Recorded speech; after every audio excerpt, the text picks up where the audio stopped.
It's pretty ironic that one of the shortest videos in this how-to series is about what used to take almost the longest in the process of creating a wedding ceremony.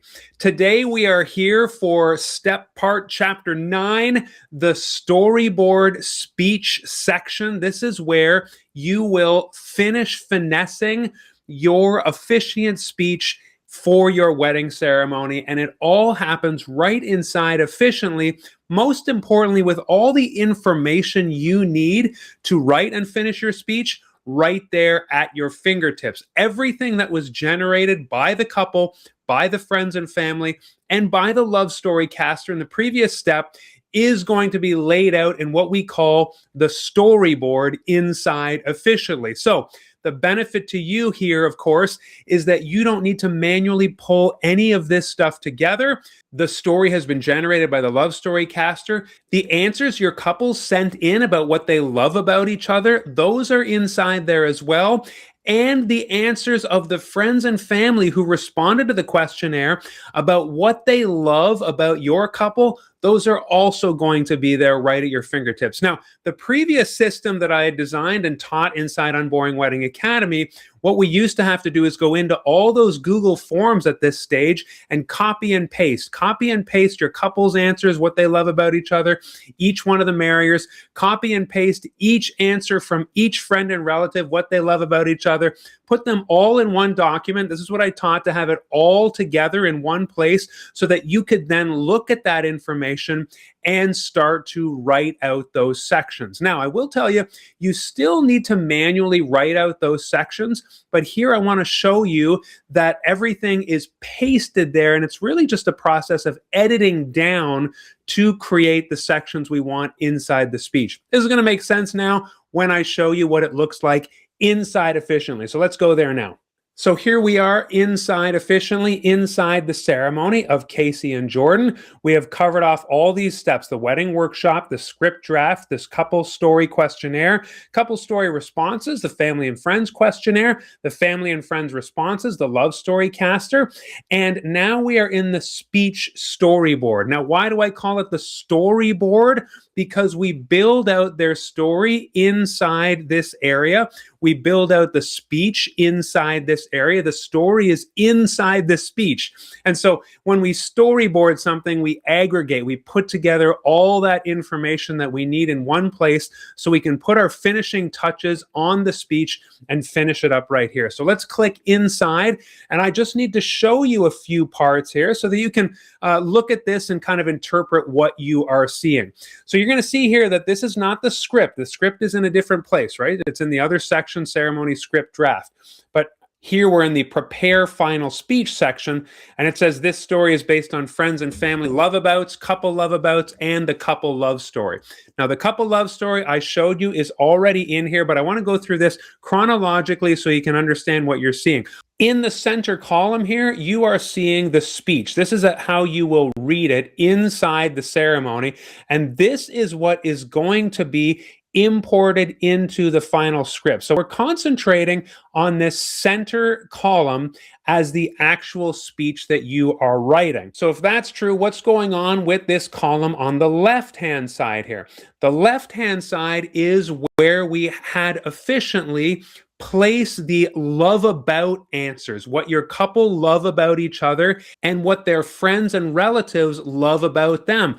We wanted all this to be pasted by the system there, not moving and not changing, so that as you write and edit in the center column, your actual speech copy, you will be able to look back here if you delete something or need to copy and paste something again.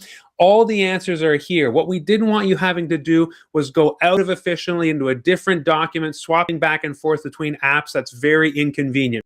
So it's all here at your fingertips, okay? So now that you know, the center column is the actual speech that you're going to be editing and working on. I'll show you the mechanisms of that. And the left-hand column is the answers of friends and family and your couple of what they love about each other and what they love about your couple. Now I'll just show you a few ways that Officiantly makes this extremely easy. First of all, I have preloaded in here my speech template. This is what I say at every wedding by way of starting off the speech. Friends and family, here they are. Jordan and Casey are here today to get married. They're perfect for each other. Can I get an amen or a heck yeah? Again, you can click on any of these now. There's going to be two icons here, little pen icon. And once you click on that, you can edit this, delete it, do whatever you'd like, and there's an undo button so that if you change something with a simple click, you can go back and restore it or redo it again, okay? Once you've edited a section like this, just click save and get out of that. And every single paragraph or section is going to have those two little icons, the pen icon or just straight up delete. So if you click the little trash can, you'll see delete. If there's a section that you don't want to include, you can click delete and it just disappears. I'm going to close this out. We're not going to delete anything right now.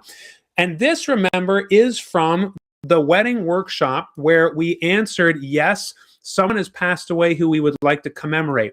That appears right here. If you selected no and no one passed away who the couple would like to commemorate, this will not appear. But this is my standard wording for when your couple wants to remember someone who has passed away. Today is a day of tremendous joy and celebration. And as we celebrate, we're mindful especially of Grandpa Joe. Remember, we clicked yes in the wedding workshop. We would like to commemorate someone. And then there was an opportunity for you to write a name or names in that field.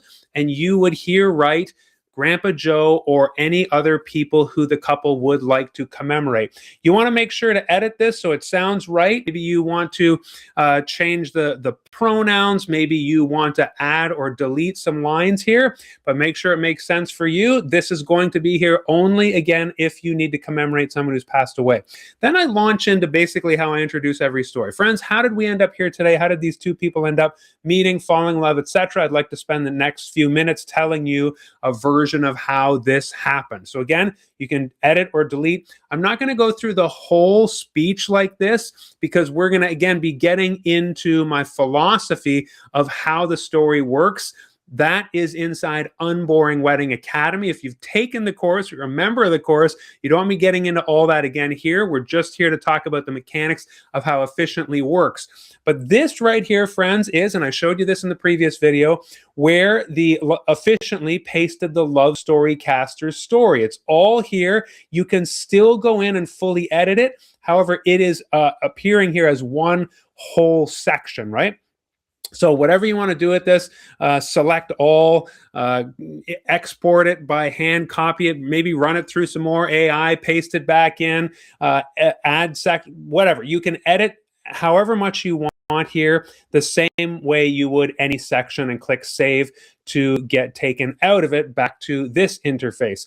The story ends with here we are today. They did it. Can we give it up for Jordan and Casey? This is a beautiful story. It's a story of two people who, so I add this here if you want to kind of sum up their story. It's a story of two people who broke through the risk, ended up trusting each other after some initial trepidation, got over it when somebody tripped and fell, and then fell in absolute madly in love with each other, that kind of thing. So I provide that there if you want to sum up the story. I don't do it for every speech. So for example, if you did not want to add this section, you could just delete it, but you do want to keep this here. It's because of the moments in this story, their story, and many others that Casey can say of Jordan when I asked him what he loves about her. Now, this is how we get into the what the marriers love about each other. And I want to point out to you here, this is everything that Casey would have written about Jordan.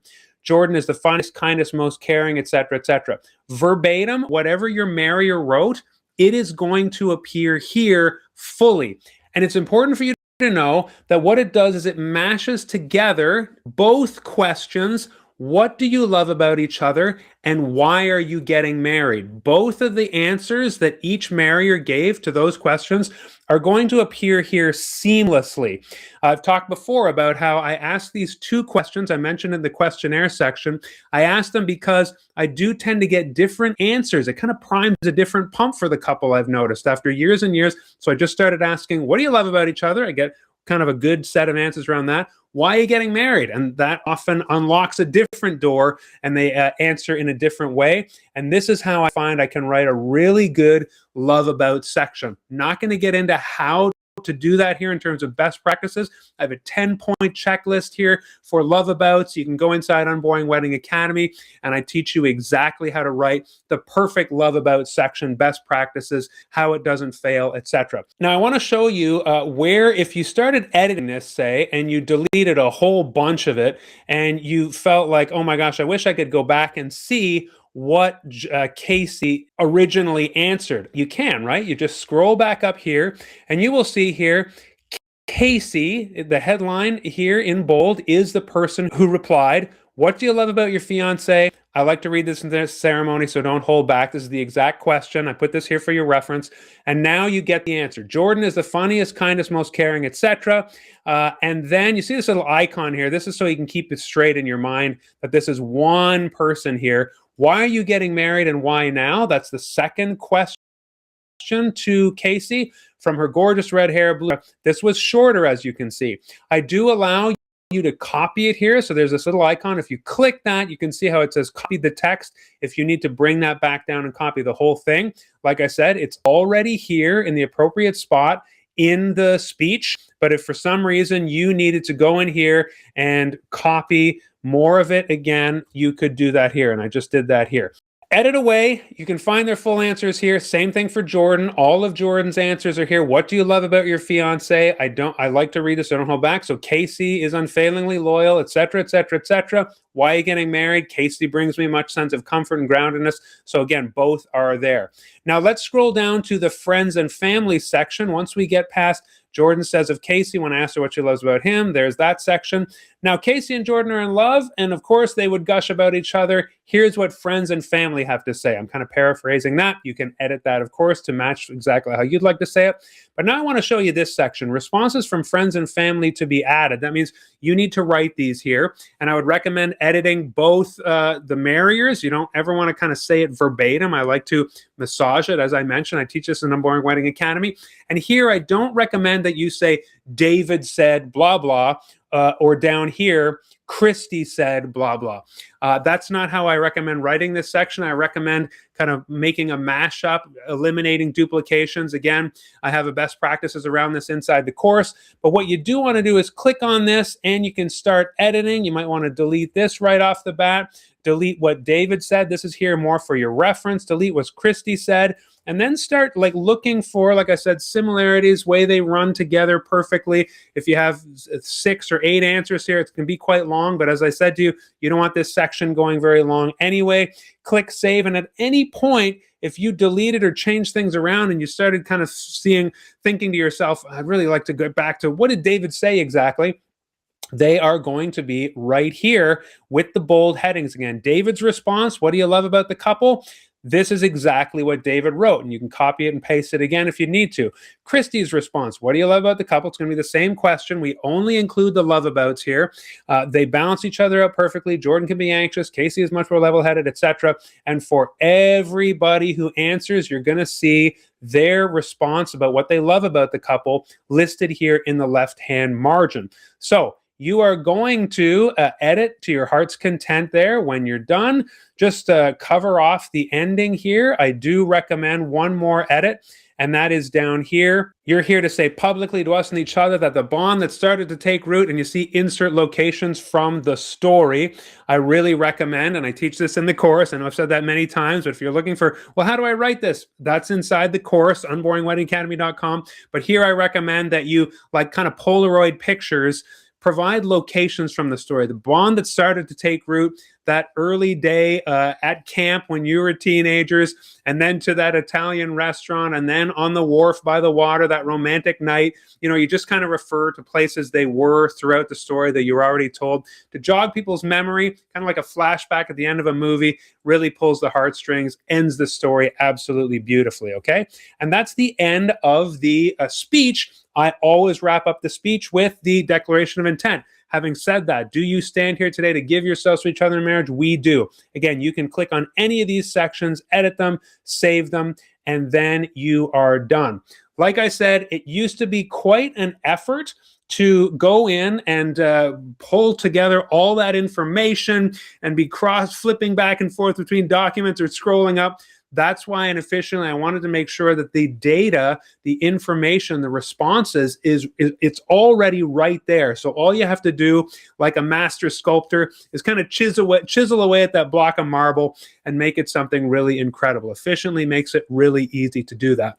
Now that the speech is finished, what we're going to do next is go into the next section, the final script draft area, where we're going to finalize our script and then export it so that you can read it on your tablet on PDF or print it out, which is my preference, and Efficiently makes it one-click easy to do that. But the final script draft does look different than the ceremony script draft that your couple are seeing, and that's why it's going to be important to review a couple of those things with you in the final video of Efficiently. So I'll see you there.